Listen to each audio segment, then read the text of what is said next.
Hello, wonderful universe. It's Jennifer here at Eureka Astrology and Healing, and today we are going to be talking about the Taurus new moon, May 19th at 10:53 a.m. Central Standard Time. And of course, we're doing the astrology.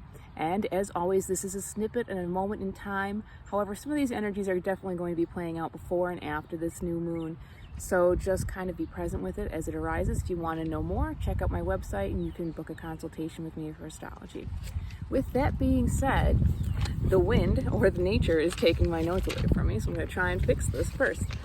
So, and why I'm saying this is because I came outside, because this moon is known from Raven Caldeira's book, as you've heard me talk about, is the Dryad moon. So it's the new moon in Taurus. So both the sun and the moon are in Taurus and they're next to each other. And Taurus is all about nature.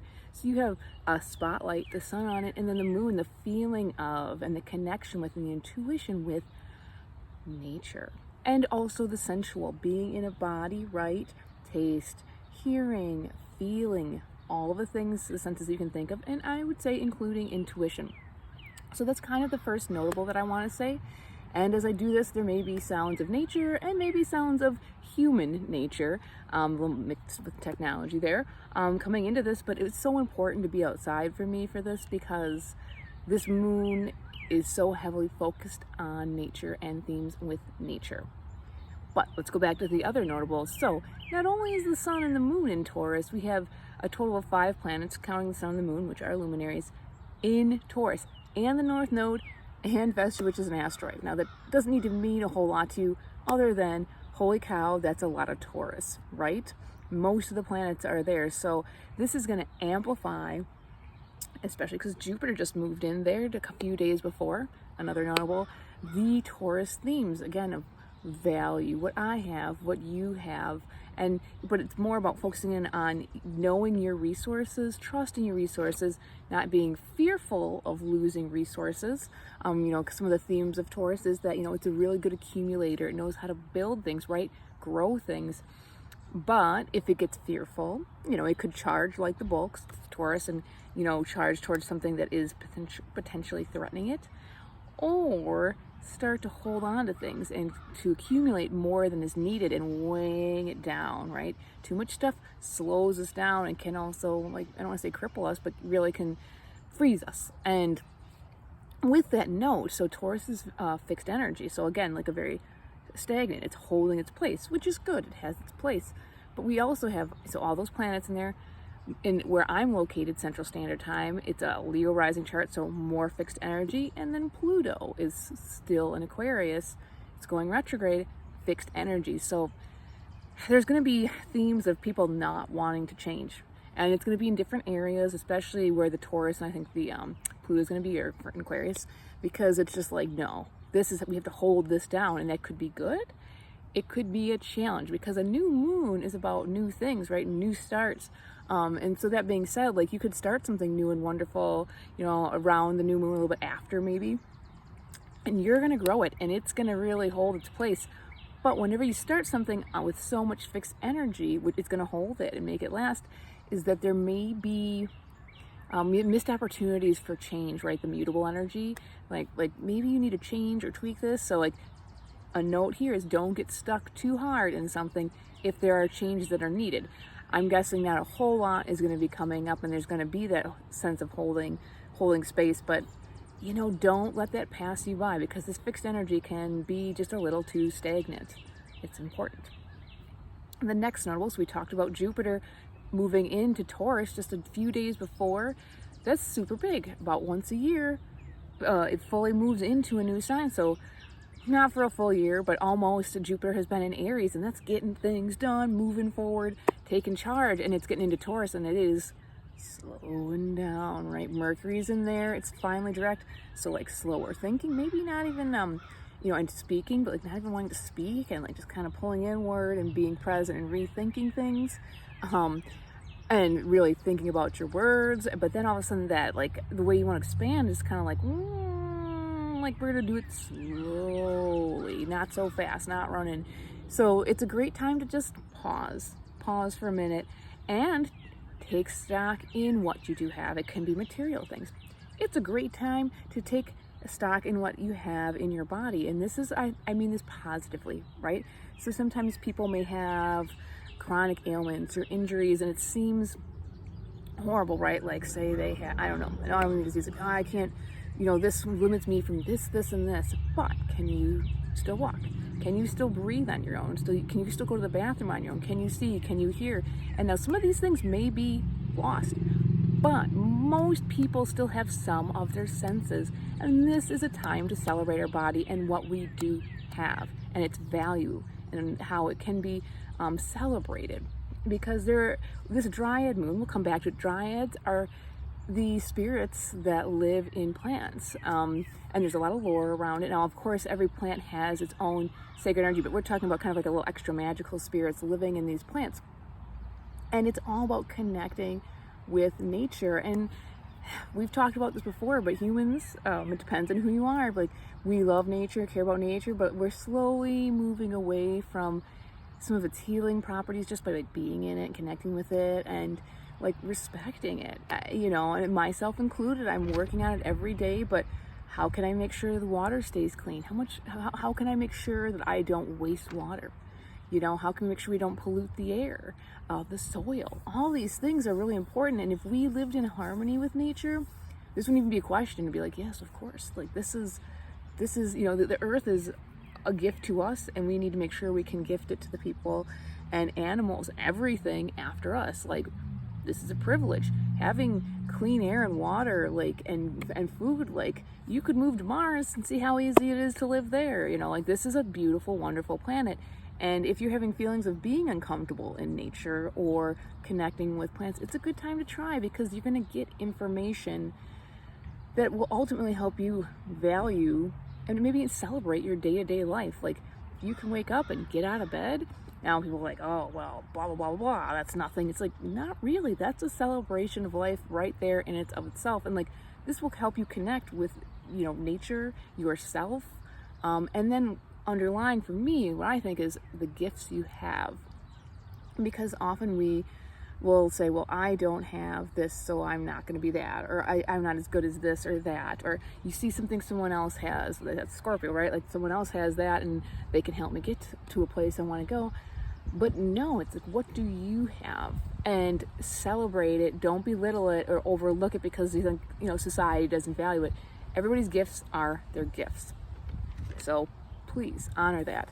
Another notable here is that Mars is very close. I think the next day, it's going to move into Leo. Now, of course, it's not in this exact chart, but that energy shift is, we're feeling it. Like, Mars has been kind of going inward, wanting to, intuit and maybe rest even in its own way, and nurture itself and others. It's about to hit a fire sign, which is like much different. It's not an intro, it's an outrospective kind of energy. So even though Jupiter is slowing down, Mars is speeding up. It's like what we want to go after. And so feel that energy, because it's going to be about like, hey, I want to be seen, I want to have some fun, I want to play, like also the call to leadership.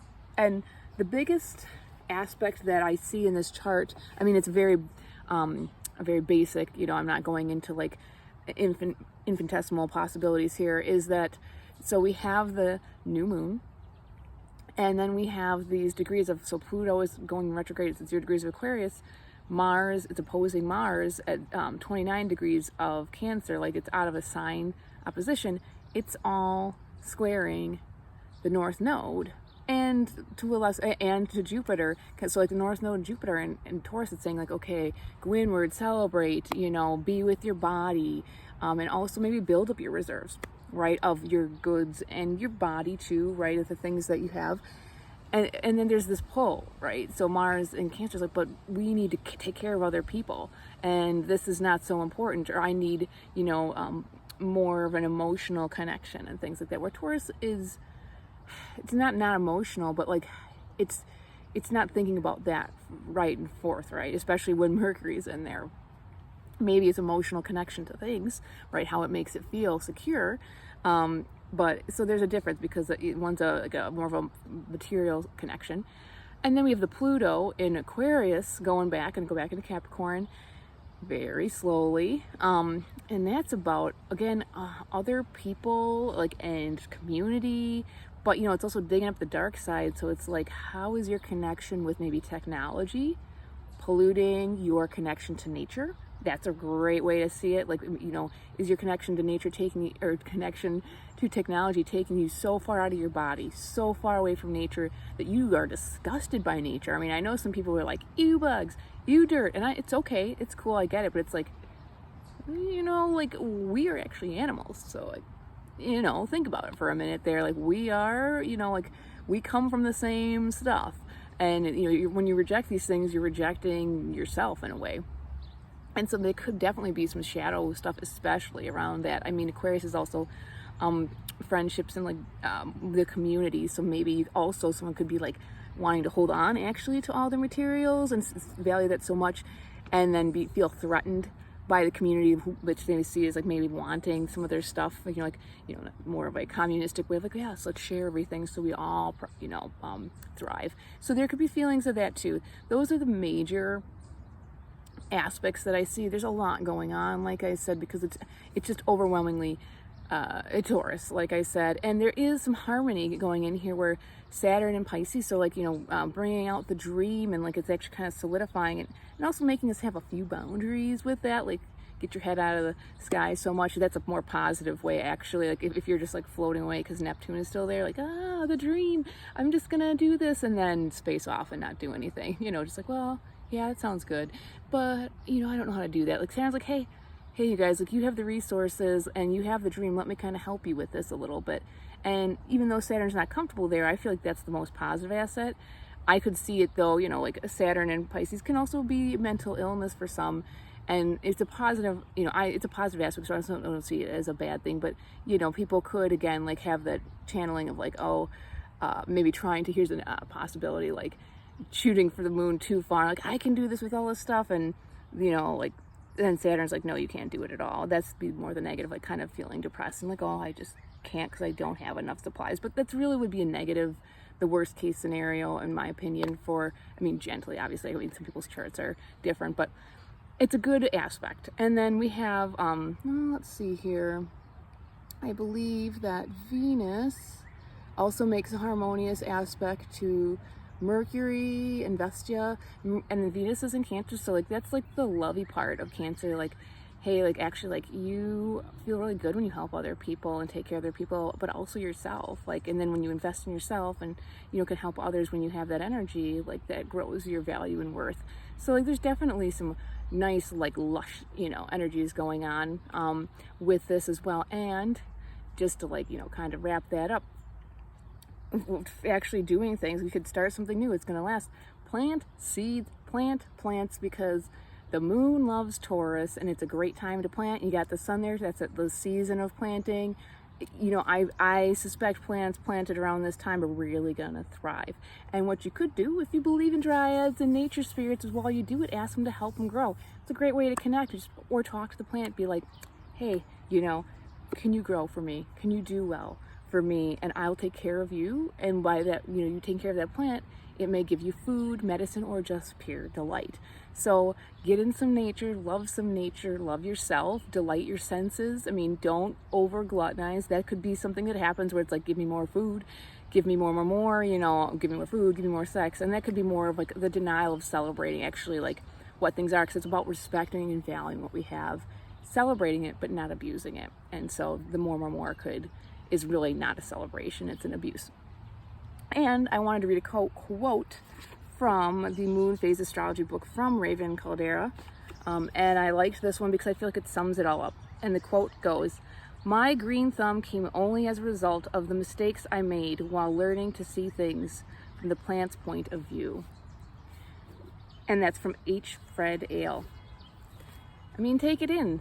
They can teach us. They can give us things, you know, they can teach us our worth. They can help us reconnect, and by doing that, like, we get recharged, we ground, and it's a good thing. With that, I'm Jennifer Helmer at Eureka Astrology and Healing. May the plants guide you, may the plants ground you, as we're talking about, and may the stars guide you. Ciao for now.